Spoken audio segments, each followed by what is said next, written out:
En esta oportunidad vamos a escuchar pasajes de la entrevista con la ex senadora Adriana Salvatierra, quien se ha pronunciado sobre la propuesta que hiciera Carlos Mesa sobre las elecciones primarias libres. La verdad que este es un plan que tenían trabajando hace tiempo los derechosos y los pititas en Bolivia. Aquí el objetivo es eliminar de la candidatura a Evo Morales para el 2025. Adriana Salvatierra ha dejado claro que el MAS y PSP es el único partido con una estructura a nivel de todo Bolivia. Argentina va a eliminar las elecciones primarias abiertas. Solo en Bolivia, pues están buscando ahora que exista estas elecciones libres. También mencionó Adriana Salvatierra que en agosto se debería convocar a elecciones primarias y en diciembre se debería realizar las elecciones primarias para alcanzar con el cronograma establecido. Entonces estamos hablando de agosto de este año 2024. Hoy también Carlos Mesa está proponiendo, igual que creemos el partido de Fernando Camacho, están proponiendo las elecciones libres porque no tienen militantes, nadie va a ir a votar por ellos, entonces están desesperados y están planteando que cualquiera pueda ir a votar en sus elecciones internas. Adriana Salvatierra mencionó también que el presidente de la Asamblea, David Choquehuanca, tiene que convocar a sesión, porque si no convoca la sesión para tratar la ley 073 y 075, estaría cometiendo delito, estaría prácticamente omitiendo sus funciones y tarde o temprano va a ser procesado. Vamos a escuchar pasajes de esta nota. Fue grande y desde luego que llamó la atención. No sé si por esta razón ahora la derecha también plantea unas elecciones primarias. Desde mi punto de vista, creo que el objetivo es único: tratar de que a través de algún camino, alguna vía, se pueda eliminar la candidatura del hermano Evo Morales Ayma. Pero bueno, ¿puede o no puede ser ese el objetivo final? Adriana, te invito a que nos puedas hacer una exposición.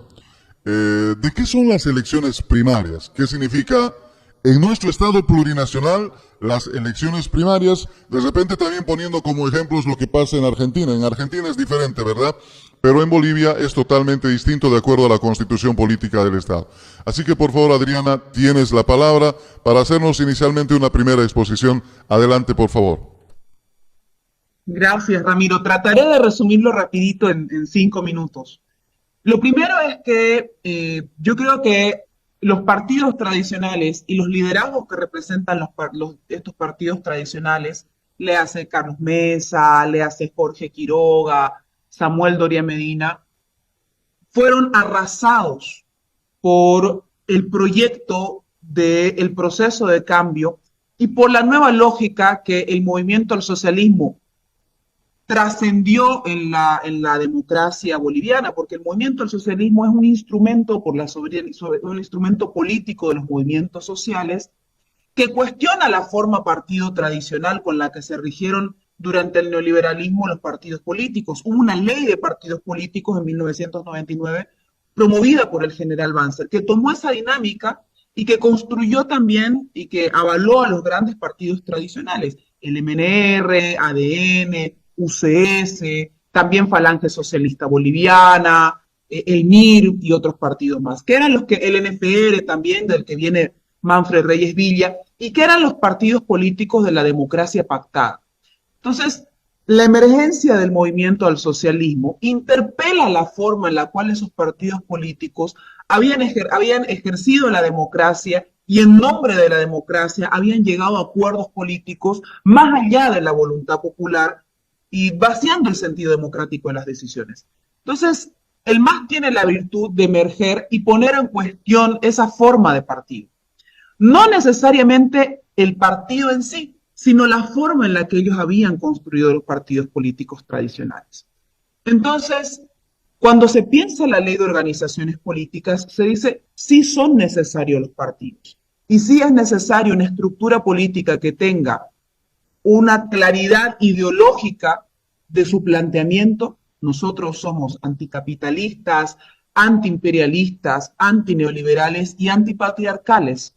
Reafirmamos este proceso de cambio como un proceso paulatino de transformación profunda de la República y del actual modelo neoliberal.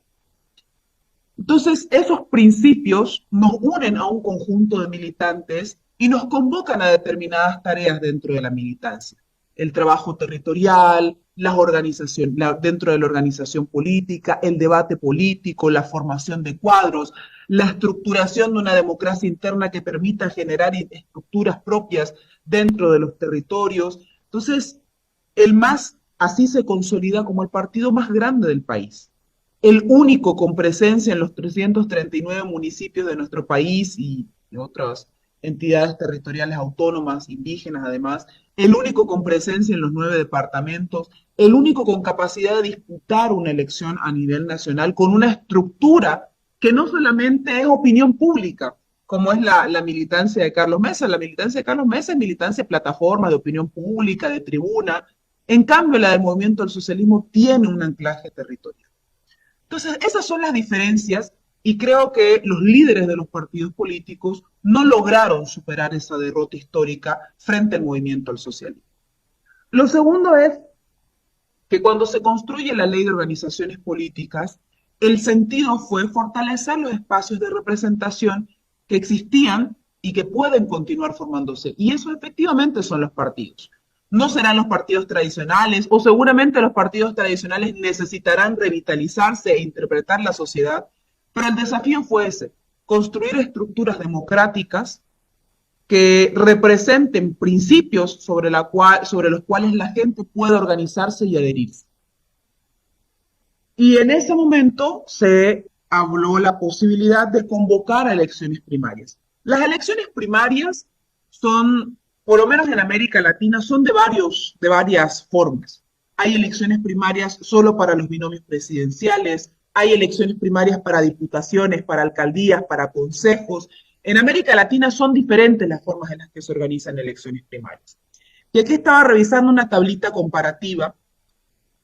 Hay 9 países en América Latina, esa todavía no, hay 9 países en América Latina que están realizando algún tipo de elección primaria, sea abierta, sea cerrada, eso quiere decir si se abre a todo el padrón electoral o solo se restringe a los militantes inscritos, sea simultánea, es decir, que todos los partidos la realizan al mismo tiempo, o sea o no obligatoria. Es decir, hay partidos políticos que pueden hacerla y participar en los procesos electorales con ese binomio, y hay partidos políticos que deciden no hacerla y pueden igual participar en las elecciones. Pero hay 9 países que realizan primaria en diferentes modalidades. Argentina, Bolivia, Ecuador, El Salvador, Estados Unidos, Honduras, República Dominicana, Uruguay y hasta este año, que recién eliminaron las primarias, Perú. Ahora, en el formato que hoy propone Carlos Mesa de las elecciones primarias abiertas y obligatorias y simultáneas, solamente la hacen en este momento Argentina y Uruguay. Perú, hasta el 2023, tenía elecciones, así como en Argentina, primarias abiertas, simultáneas y obligatorias.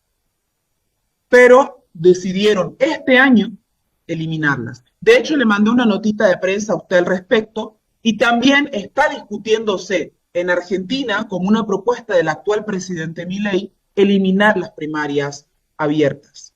Entonces, hay diferentes formas en las que los países han organizado las primarias. Hay países en los que no hay primarias, Brasil, Cuba, Guatemala, Haití, México, Nicaragua, y hay otros países en los que si quieren los partidos las organizan y si quieren no las organizan. Chile, Colombia, Costa Rica, Panamá, Paraguay y Venezuela. Pero bueno, limitémonos a las primarias en Bolivia. ¿Cómo son las primarias en Bolivia? Resulta que cuando se promulga la ley de organizaciones políticas, establece en el artículo 29 que los partidos políticos y alianzas realizarán elecciones primarias para participar, para elegir su binomio presidencial y así participar en las elecciones generales. Es decir, que las primarias en Bolivia solo son para presidente y vicepresidente. Estas primarias solo permiten la participación de los militantes inscritos en los partidos políticos. Y se dio un gran proceso de inscripción y reinscripción de militantes hasta el 24 de octubre del 2018. Y el partido que casi superó el 1.000.000 de militantes inscritos fue el Movimiento del Socialismo.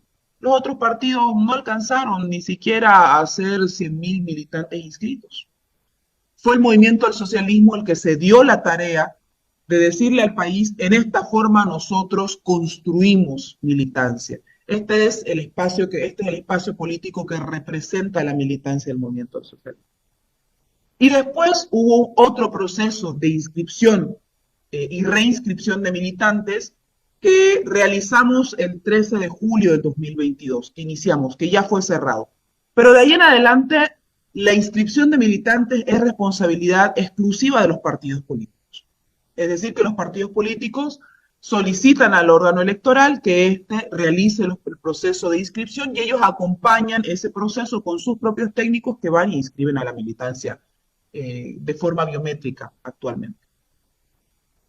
Entonces, para concluir, en Bolivia las primarias son simultáneas, las tienen que hacer todos los partidos políticos, son obligatorias porque esas primarias obligatorias condicionan a que el partido pueda presentar su candidatura y son cerradas. Esto quiere decir que solo votan los militantes. En el caso del MAS, los militantes del MAS.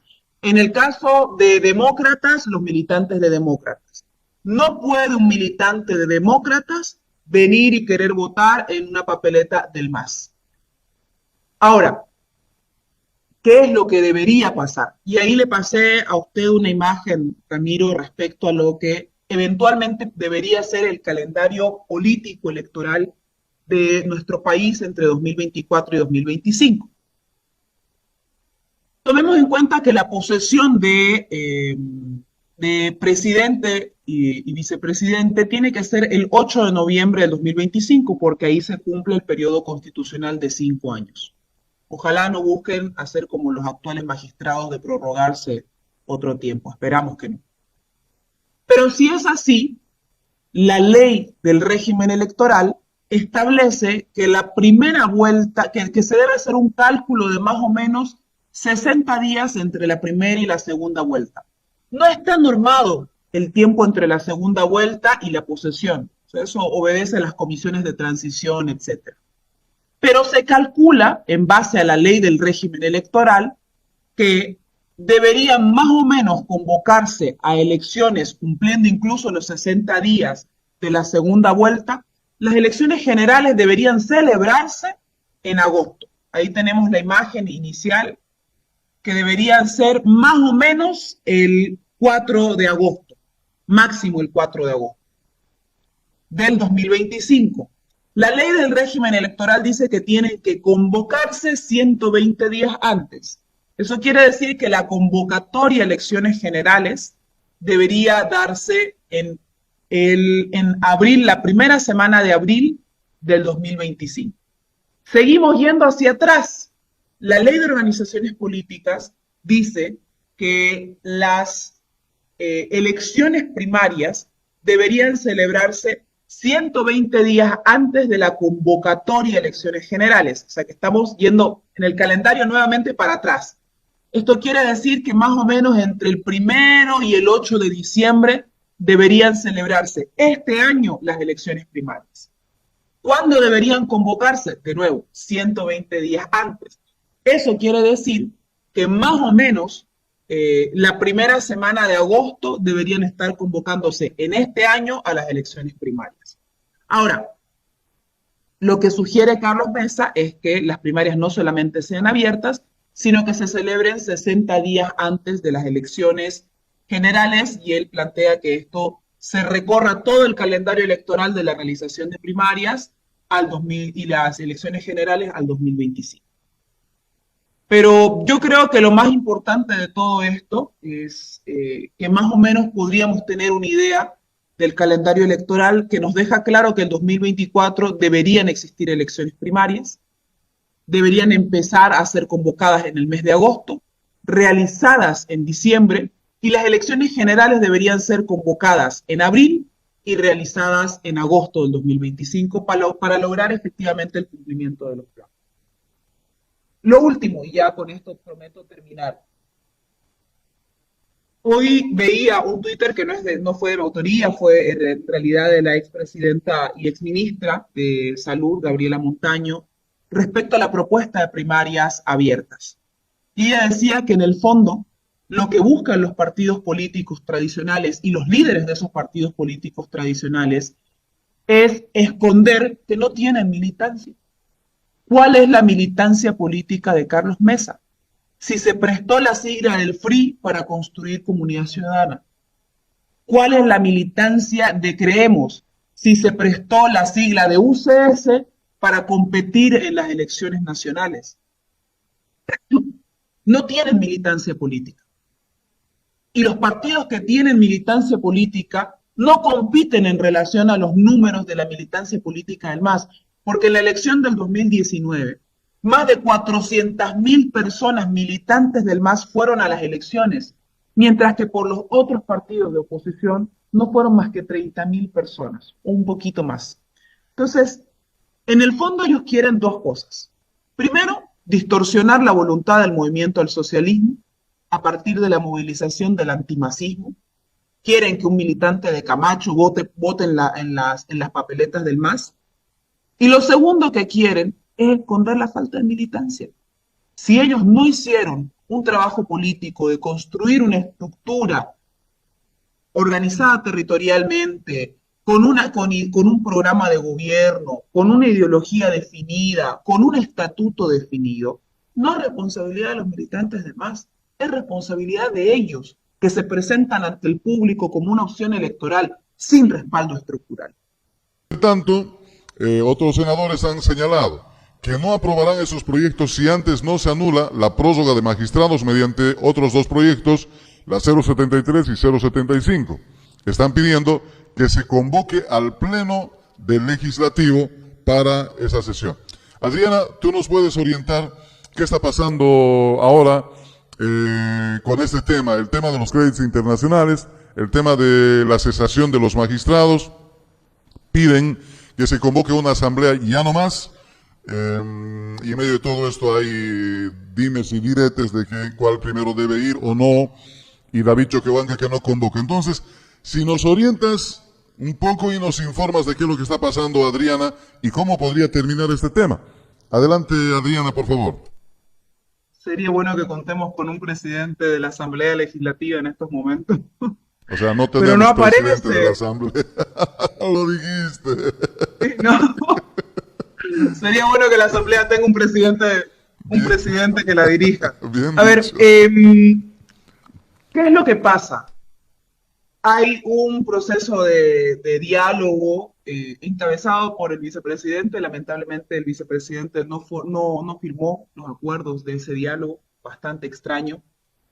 El documento efectivamente decía que para aprobar los créditos, o sea, se tenía que aprobar los créditos y también que se tenía que tratar la ley de cesación de funciones y la ley que establecía el levantamiento, la suspensión de los plazos procesales. Pero actualmente lo que pasa es que el señor Guaitari incumplió el acuerdo, trató a la fuerza los proyectos de ley, en algunos obtuvo la votación, en otros no las obtuvo, por eso hay irregularidades que fueron detectadas en su tratamiento en el Senado. Y lamentablemente cuando terminó eso, incumplió el acuerdo y decidió no tratar los proyectos de ley vinculados a la cesación del mandato de los magistrados y la suspensión de plazos procesales. Pero además, lo que sucede también es que se venció el tiempo en el que esta instancia, que es la Cámara de Diputados, revise el proyecto de ley, lo trate y lo apruebe. De acuerdo a la Constitución, en el artículo 163, en el numeral 7, dice: En caso de que pasen 30 días sin que la Cámara Revisora, en este caso la que ejerce la revisión es la Cámara de Diputados, porque la Cámara de Senadores es el origen de la iniciativa legislativa, dice, en caso de que se pasen 30 días sin que la Cámara Revisora se pronuncie sobre el proyecto de ley, el proyecto será considerado en el Pleno de la Asamblea Legislativa, es decir, en la instancia donde se reúnen diputados y senadores, y allí debería ser sometido a votación. Lo que corresponde es que el presidente nato de la Asamblea Legislativa convoque a sesión. No dice nada, ¿no? Estamos esperando que se manifieste. En efecto, no dice nada. Pero ¿qué va a pasar si no dice nada? Es decir, ¿en qué queda todo? ¿Puede el presidente de la Cámara de Senadores convocar? O sea, mi pregunta es, ¿qué alternativas quedan? Está claro que diputados no quieren tratar el tema de la ley 073 o 075, aunque parece que esos últimos sí han querido porque tienen ya comprados algunos votos y de repente les podría ir bien a ellos para anular esos dos proyectos de ley. Han terminado el plazo, necesariamente debe convocarse a la Asamblea en su totalidad, pero Choquehuanca no lo va a hacer. ¿Qué alternativas quedan, Adriana? ¿Qué se puede hacer? Lo que pasa es que debería suceder porque él estaría incumpliendo, más allá de que obviamente causa, pues, ya no molesta, ¿no? Causa gracia el rol, con la anuencia del presidente de la Asamblea Legislativa, cómo se ha deteriorado el papel de la Asamblea Legislativa. A mí me parece inconcebible que le quiten las atribuciones de convocar interpelaciones al vicepresidente y el vicepresidente no diga nada. O sea, a mí me parece sorprendente que el Tribunal Constitucional tabee todo el tiempo el trabajo de asambleas que ha dirigido el propio señor David Choquehuanca, porque los primeros reglamentos para los procesos de preselección los aprobaron en presencia de David Choquehuanca, dirigiendo él las sesiones. Y después salió el ministro Iván Lima a decir, no, nosotros manifestamos desde un principio que no estábamos de acuerdo. ¿A quién se lo manifestaron? Si los proyectos ahí se aprobaron con la presencia y con la dirección y la conducción en ejercicio del presidente de la Asamblea, que es David Choquehuanca.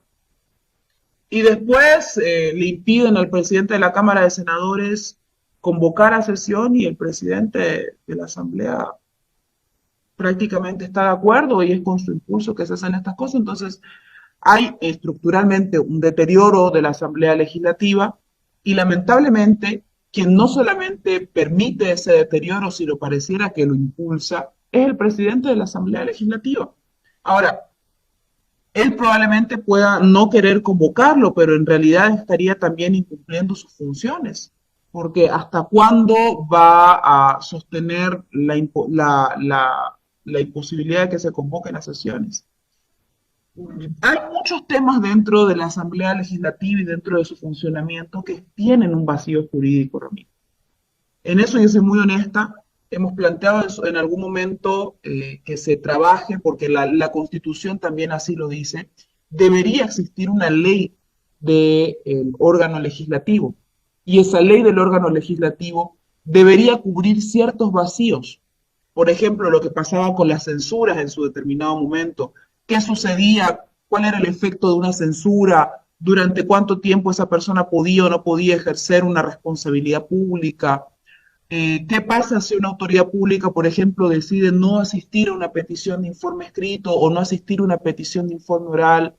Todas esas cositas tienen algunos vacíos en el funcionamiento de la Asamblea Legislativa y claro, esos vacíos en un contexto político donde las cosas fluyen, donde hay una institucionalidad que se respeta, donde hay una asamblea legislativa que es valorada en sus atribuciones, fluyen con normalidad, como veíamos que sucedía antes.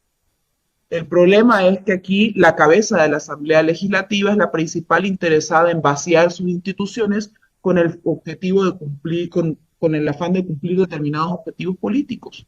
Entonces, yo lo que veo es eso, Ramiro. Veo muy difícil que el señor ha dicho que Huanca convoque a una asamblea para tocar este tema, salvo que consigan los votos que ellos mismos requieren, pero saben que se tiran a toda la ciudadanía en contra.